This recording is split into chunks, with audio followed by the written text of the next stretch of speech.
যুক্তরাষ্ট্র ও ইসরায়েলের সাথে ইরানের চলমান যুদ্ধের কারণে হরমুজ প্রণালীতে জাহাজ চলাচল বিঘ্নিত হচ্ছে। এমন পরিস্থিতিতে সক্রিয় ভূমিকা রাখছে যুক্তরাজ্য।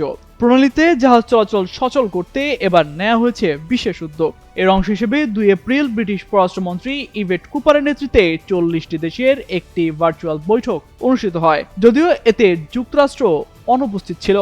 ব্রিটিশ প্রধানমন্ত্রী কিয়ার স্টারমার জানান, এই জলপথে বাণিজ্যিক জাহাজ চলাচল নিরাপদ করতে কূটনৈতিক সমাধান খোঁজাই সম্মেলনের মূল উদ্দেশ্য।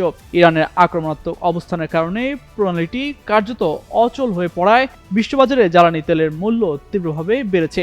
ফ্রান্স, জার্মানি, জাপান, কানাডা সহ বেশ কয়েকটি দেশ এই জোটে যোগ দিয়েছে এবং যৌথভাবে ইরানকে অবরোধ তুলে নেওয়ার আহ্বান জানিয়েছে।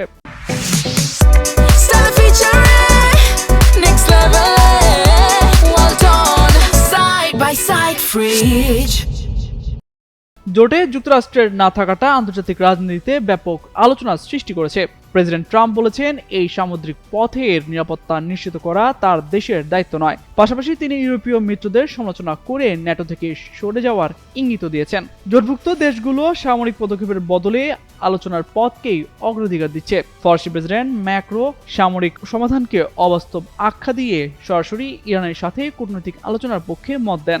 লয়েডস লিস্ট ইন্টেলিজেন্সের তথ্য অনুযায়ী 28 ফেব্রুয়ারি যুদ্ধ শুরুর পর থেকে উপসাগরীয় অঞ্চলে 23টি জাহাজে হামলা হয়েছে এবং 11 জন নাবিক প্রাণ হারিয়েছেন। ইরান বলছে তারা শুধু শত্রুপক্ষের জাহাজ আটকাচ্ছে, তবে যুদ্ধের অনিশ্চয়তায় বেশিরভাগ বাণিজ্যিক জাহাজ কোম্পানি এখন এই পথ এড়িয়ে চলছে।